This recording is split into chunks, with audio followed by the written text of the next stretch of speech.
Suculencia, Natalia Andrea Hernández Benítez y Freisy Delgado Quintero. El término suculencia en sí mismo es generalmente acordado para referirse al almacenamiento de una cantidad significativa de agua extraíble en las células vivas.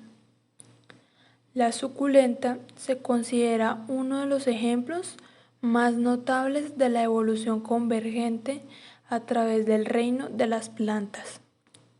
Sin embargo, la suculencia celular puede ocurrir en cualquier otro órgano vegetativo, con el nivel de suculencia en las raíces, tallos, y deja de estar sujeto a un cierto grado de coordinación evolutiva, por lo cual la suculencia es asociada con una amplia gama de estrategias ecofisiológicas y ocurre en plantas que han evolucionado en muchos ambientes diferentes. La suculencia más pronunciada se encuentra en plantas xerófitas y epífitas en condiciones potencialmente secas y en halófitas en condiciones salinas. Hay que tener en cuenta que las suculentas no son una familia de plantas, sino que la podemos encontrar en diferentes familias.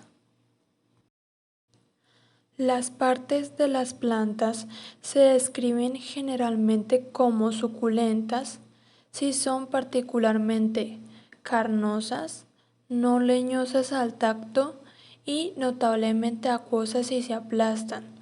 Además, las raíces, los tallos u hojas pueden almacenar agua y están asociados con ambientes sometidos a condiciones de sequía.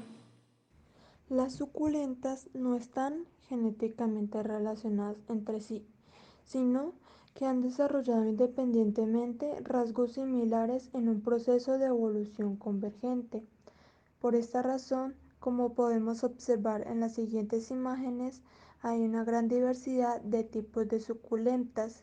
Estas adaptaciones de las suculentas les han permitido colonizar entornos áridos o en los que la captación de agua es limitada, aquellos que reciben poca competencia por parte de otras especies vegetales y en los que los herbívoros son escasos.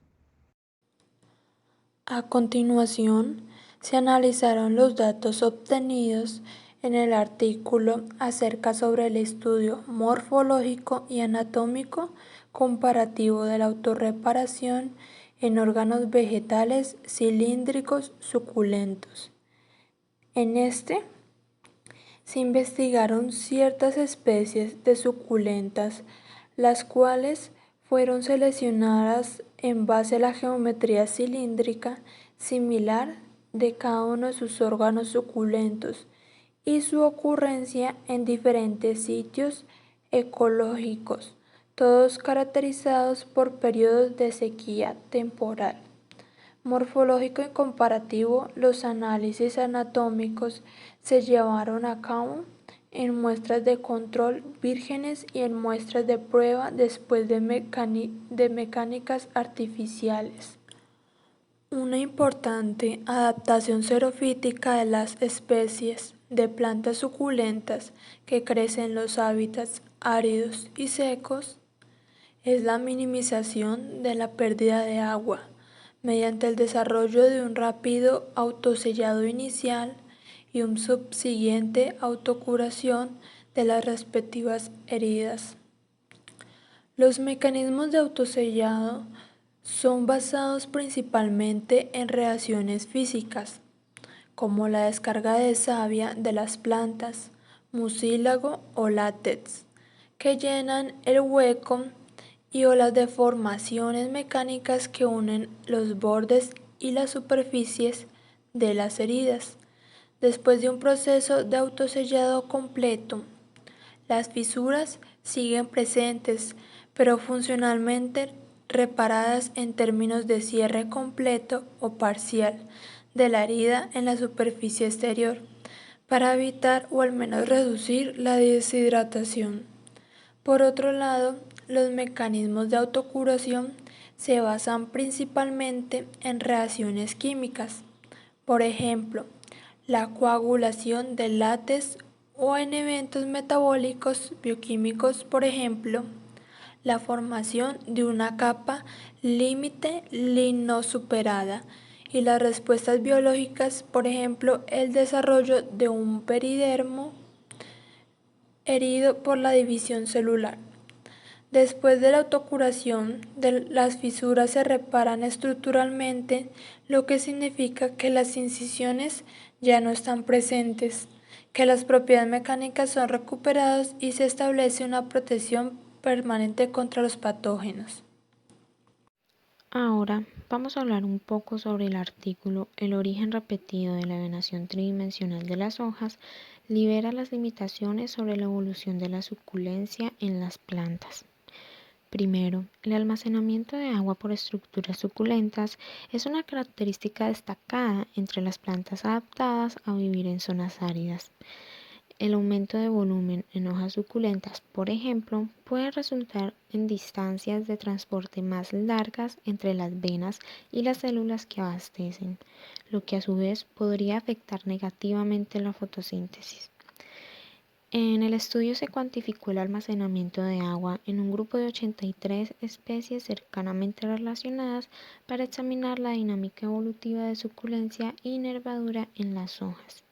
En la mayoría de las hojas, la densidad de venas disminuyó con el aumento de la suculencia, lo que resultó en un aumento significativo en la longitud del camino del agua desde las venas hasta las superficies de evaporación. Las hojas más suculentas, sin embargo, tenían un patrón de venación tridimensional distinto, que evolucionó de 11 a 12 veces dentro de este pequeño linaje, probablemente a través de múltiples vías de desarrollo. La venación 3D restablece distancias internas de las hojas, manteniendo una densidad de venas moderada en tejidos extremadamente suculentos, y sugiere que la evolución de la suculencia extrema está restringida por la necesidad de mantener un sistema hidráulico foliar eficiente. Ahora vamos a hablar sobre el agrupamiento y dispersión de cloroplastos en plantas suculentas. Primero vamos a hablar un poco acerca de las plantas CAM. Bueno, algunas plantas adaptadas a ambientes secos, como las suculentas, utilizan la vía del metabolismo ácido de las crasuláceas CAM para reducir al mínimo la fotorrespiración. En vez de separar las reacciones dependientes de la luz y el uso de CO2 en el ciclo de Calvin en el espacio, las plantas CAM separan estos procesos en el tiempo. Por la noche, abren sus estomas para que el CO2 se difunda en las hojas. Durante el día, las plantas CAM no abren sus estomas, pero todavía pueden llevar a cabo la fotosíntesis. Esto se debe a que los ácidos orgánicos se transportan fuera de las vacuolas y se descomponen para liberar CO2, que entra en el ciclo de Calvin. Ahora bien, las plantas han desarrollado varios mecanismos fotoprotectores para mitigar el fotodaño. Aquí se informa el movimiento diurno de los cloroplastos en las hojas de las plantas suculentas del mismo metabolismo ácido de las crasuláceas, CAM, bajo estrés combinado de luz y agua. En las hojas de las plantas con estrés hídrico, los cloroplastos se agruparon densamente en una o a veces en dos áreas del citoplasma bajo la luz y se dispersaron durante la oscuridad. La aglomeración de cloroplastos produjo cambios ópticos en las hojas, con la disminución de la absortancia y un aumento en la transmitancia. El ácido abscísico, la hormona del estrés de las plantas, indujo la aglutinación del cloroplasto en las células de las hojas bajo la luz. Sugerimos que el marcado movimiento del cloroplasto en estas plantas CAM es una estrategia fotoprotectora utilizada por las plantas sometidas a estrés hídrico severo, como lo son las suculencias gracias a los ambientes y ecosistemas en los que se encuentran, como por ejemplo los cactus.